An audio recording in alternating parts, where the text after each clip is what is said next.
અમદાવાદમાં અસામાજિક તત્વોએ પોલીસને પડકાર ફેંક્યો છે। જીએલએસ કોલેજ બહાર બુટલેગર કિશોર લંગડાના પૌત્ર આદિત્યએ ગુંડાગીરી કરી।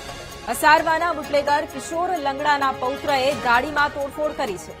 હથિયારથી આતંક મચાવી વિદ્યાર્થીઓ પર હુમલો પણ કર્યો। નશાની હાલતમાં વિદ્યાર્થીઓને રિવોલ્વર બતાવી અને ધમકી આપી છે તેવો આક્ષેપ પણ કરાયો છે। આ ઘટનાને લીધે જીએલએસ કોલેજ બહાર અફરાતફરીનો માહોલ સર્જાયો। નવરંગપુરા પોલીસે ઘટના સ્થળે પહોંચી વધુ તપાસ પણ હાથ ધરી। અને આજ મુદ્દે સંવાદદાતા અનિતા ફોન લાઈન પર છે। અનિતા, અમદાવાદમાં અસામાજિક તત્વનો ફરી એક વખત આતંક છે। જીએલએસ કોલેજ બહારના એ દ્રશ્યો કે જ્યાં કિશોર લંગડાના પૌત્ર આદિત્યએ ગુંડાગીરી કરી હતી, શું મામલો?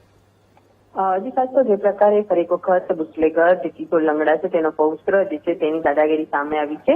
આદિત્ય નામના આજે યુવક દ્વારા નશાની હાલતમાં જે નવરંગપુરા ખાતે જે આવેલી જીએલએસ કોલેજ છે ત્યાં પોતે હથિયારો પાસે જઈને ત્યાં તોડફોડ કરી હતી ગાડીમાં અને કેટલાક વિદ્યાર્થીઓને રિવોલ્વર બતાવીને ધમકી આપી હોવાના પણ આક્ષેપો થઈ રહ્યા છે। પોલીસ તપાસમાં સામે આવ્યું છે કે આજે આદિત્ય જે છે તે નશાની હાલતમાં હતો ને કોલેજની બહાર પડેલી ગાડી જે છે તેમાં હથિયાર વડે તોડફોડ કરી રહ્યો હતો, જેના કારણે અફરાતફરીનો માહોલ સર્જાયો હતો। બધા જે યુવાનો અને યુવતીઓ છે તેઓમાં એક દહેશત પણ ફેલાઈ હતી।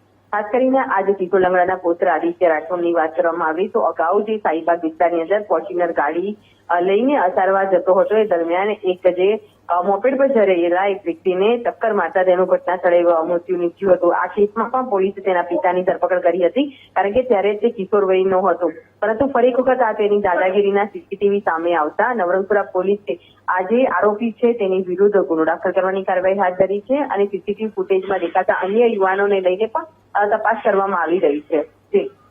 બિલકુલ, આભાર અનિતા તમામ જાણકારી માટે।